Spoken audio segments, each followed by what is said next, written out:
Wakil Sekjen PBNU sebut mayoritas warga NU mendukung Prabowo Gibran, bukan Amin.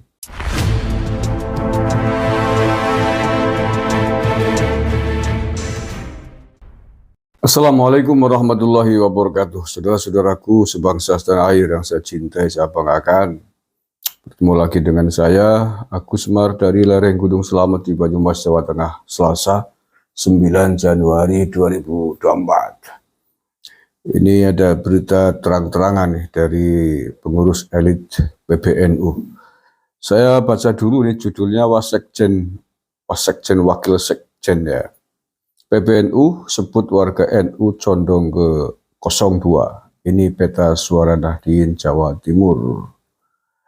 Surabaya, Wasekjen PBNU Sulaiman Tanjung menyebut mayoritas warga NU mendukung paslon Capres-Cawapres nomor urut 2 Prabowo Gibran. Lalu bagaimana hasil survei pilihan warga Nahdien di Jawa Timur? Oke, ini survei terbaru khusus untuk warga NU ya, atau warga Nahdien di Jawa Timur. Dalam catatan detik, sejak KPU menetapkan paslon Capres-Cawapres pada November, ada 2 lembaga survei yang merilis hasil pilihan warga NU di Jatim, yakni Lembaga Survei Indonesia atau LSI dan Accurate Research and Consulting Indonesia atau ARCI. Dalam survei LSI, warga Nahdien di Jatim cenderung memilih Prabowo Gibran sebanyak 47,1%. Responden yang mengaku warga Nahdien memilih Prabowo Gibran. Kemudian sebanyak 26,2% memilih paslon Ganjar Mahfud dan sebanyak 17,5% memilih Anies Baswedan Muhaimin Iskandar. Sebanyak 9,2% responden belum menentukan pilihannya. Lupalah Caimin ranking buncit sih gimana Min? Di Jawa Timur lo kantongnya NU, katanya kader NU, Panglima Santri malah nggak didukung gimana? Evaluasi diri ya. Jangan nyalain siapa-siapa, jangan nyalain PBNU, jangan nyalain GNU. Direktur LSI Hanan Jayadi menyebut mayoritas warga NU di Jawa Timur lebih memilih Prabowo Gibran. Oke.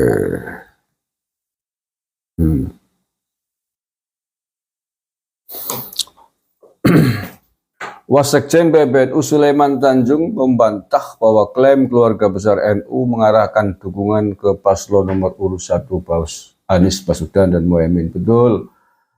Ya, nggak ada itu PBNU mengarahkan. Bahkan yang sejatinya terjadi di bawah, keluarga besar NU itu tidak 01, tapi 02. Nah, tentu ini mendasarkan hasil survei tadi ya.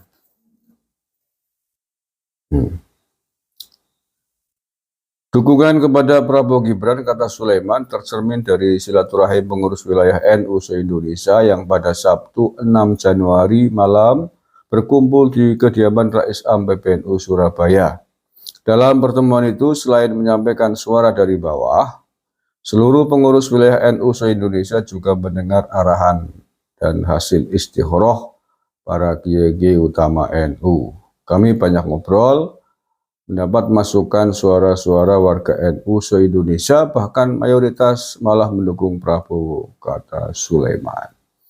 Oke, itu kata PBNU didasarkan atas hasil survei, baik survei yang tadi yang dilakukan oleh lembaga survei maupun survei para pengurus-pengurus NU di seluruh wilayah di Indonesia. Jadi kalau ini benar ya, para kiai NU se-Indonesia atas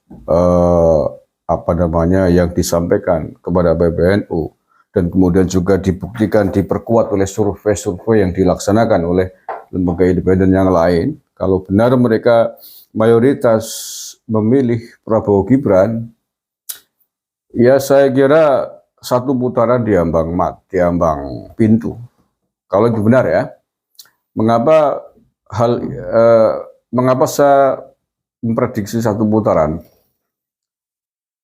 Dengan adanya fakta fenomena kiai NU, warga NU mayoritas mendukung Prabowo Gibran, begini, logikanya kasar aja, logika kasar. Kita mengaca kepada Pilpres 2014 dan 2019.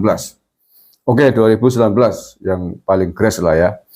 Itu dalam posisi Pak Jokowi didukung all out, katakanlah begitu ya, all out oleh kekuatan NU. Karena di situ ada simbol Yai tokoh NU menjadi wakil presiden, yakni Pak Kiai Ma'ruf Amin. Itu saja Prabowo hanya kalah selisih 10% dari Pak Jokowi. Ya, Jokowi itu 55% diglobalkan ya. Kemudian Pak Prabowo 45%. Jadi selisih 10% kekalahan Pak Prabowo dari Pak Jokowi ketika itu 2019. Nah, 2019 itu kekalahan Pak Prabowo hanya 10%, sementara Pak Jokowi didukung all out dari 3 unsur besar kalau boleh saya simpulkan.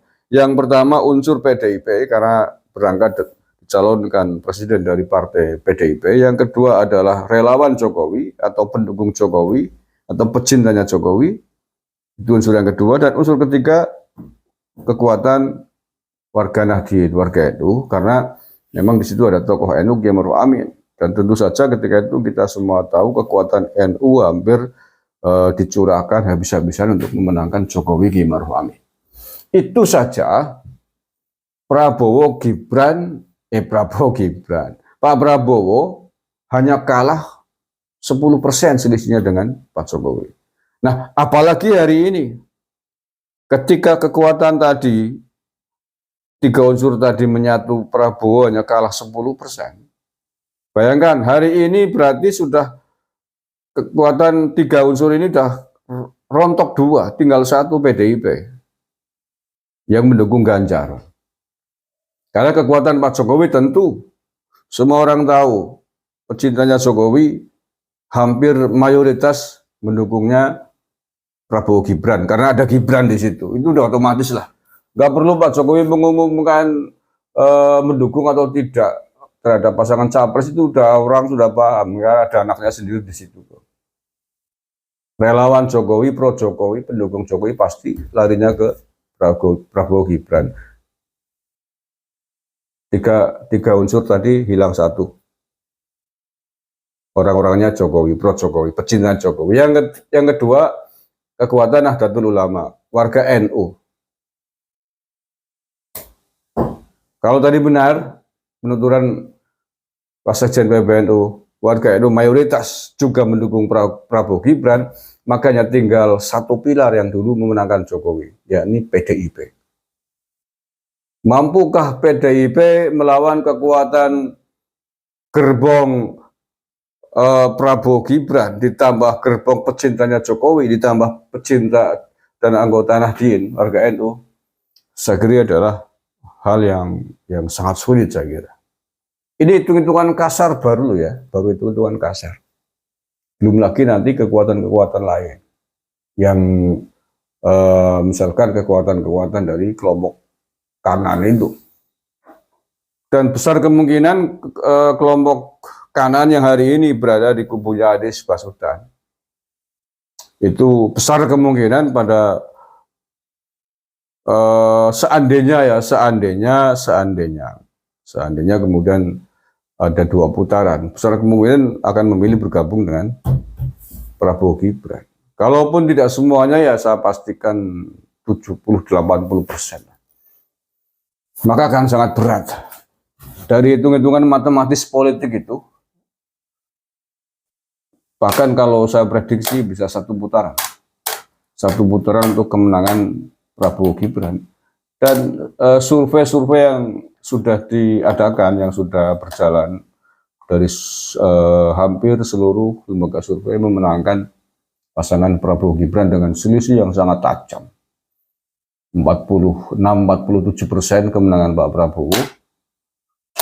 Sementara Ganjar di kisaran angka 26%, Anies Baswedan juga di bawahnya, di sekitar 20%-an.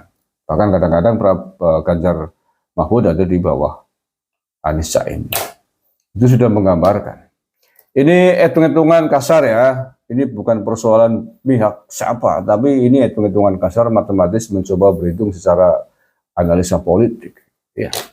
Ketika dulu face to face Pak Jokowi dengan Pak Prabowo dengan kekuatan full, berarti kan Jokowi itu hanya kalah 10%. Nah kalau kepotong dua pilar itu saya kira umpamanya pendukung all out-nya dulu 100% itu udah kehilangan 50% sendiri itu. Bahkan lebih saya kira, karena pendukungnya PDIP itu saya kira jauh lebih sedikit ketimbang pendukungnya NU dan pendukungnya Pak Jokowi.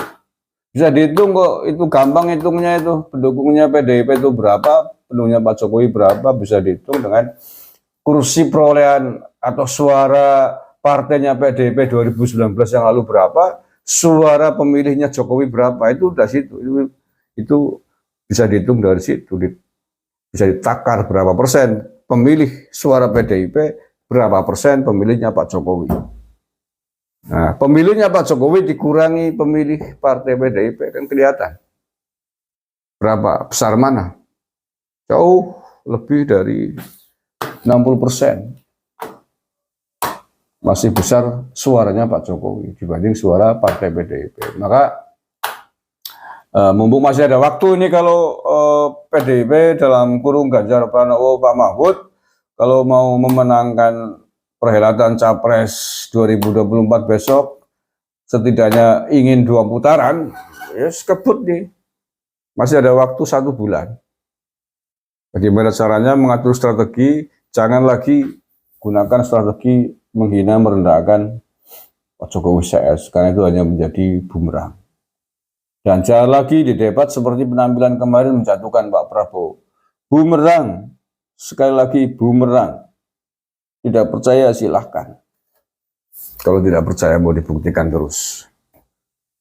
Ingat, pemilih ada di bawah, suara ada di bawah. Jangan hanya manut terlena oleh suara-suara analis, suara-suara relawan yang mungkin berpikir logis, tapi ada ratusan juta di bawah yang tidak peduli dengan apa itu alasan-alasan argumentatif di debat. Mereka hanya melihat dengan hati, perasaan mereka, psikologis mereka. Ketika ada orang yang direndahkan, dihujat, dicecar, mereka justru akan membela. Dan itu kunci kemenangannya Pak Jokowi 2 kali. Udah nggak tahu berapa kali saya sampaikan. Ya biar sadar. Kalau nggak mau sadar, nggak mau percaya, ya sudah, terserah. Terima kasih. Assalamualaikum warahmatullahi wabarakatuh.